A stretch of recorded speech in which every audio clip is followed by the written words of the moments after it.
বন্ধুরা আপনারা দেখতেই পাচ্ছেন কম্প্রেসরের ডিসচার্জ লাইনে একটা সুইচ লাগানো হয়েছে, কিন্তু সেকশন লাইনের কোনো সুইচ লাগানো হয় নাই।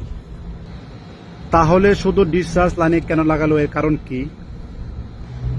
তো বন্ধুরা এটা এক একজনে এক এক মন্তব্য করে, কেউ জেনে করে, কেউ না জেনে করে।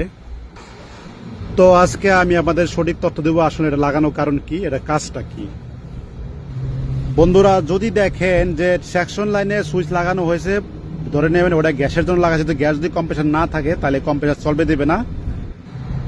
আর এটা লাগানোর কারণ হলো বন্ধুরা কম্প্রেসরের সেফটির জন্য। কম্প্রেসরে কোনো কারণে, অর্থাৎ আমরা জানি যে একটা কম্প্রেসর 1600-1700 আরপিএম এ ঘুরে, যদি কোনো কারণে আরপিএম বেড়ে যায় 2000-2500 হয়ে যায়, তাহলে গ্যাসের প্রেসার বেড়ে যাবে, গ্যাসের স্পিড বেড়ে যাবে। তাহলে ওই মুহূর্তে একটা অঘটন ঘটতে পারে, দুর্ঘটনা ঘটতে পারে। ওই দুর্ঘটনা থেকে বাঁচাবার জন্য বন্ধুরা এই সুইচটা ব্যবহার করে। তো বন্ধুরা আপনারা দেখতে পাচ্ছেন যে 4.8 এমপিতে অফ, 3.7 এমপিতে অন, অর্থাৎ 1 এমপি বলতে বন্ধুরা কি বোঝায়? মেগা পাস্কল, অর্থাৎ 1 মেগা পাস্কল সমান সমান 145 পিএসআই। এখন আপনারা হিসাব করুন যে কত পিএসআই গেলে বন্ধ হবে এবং কত পিএসআই নিচে থাকলে অন হবে। এটাই হল তার মূল কারণ।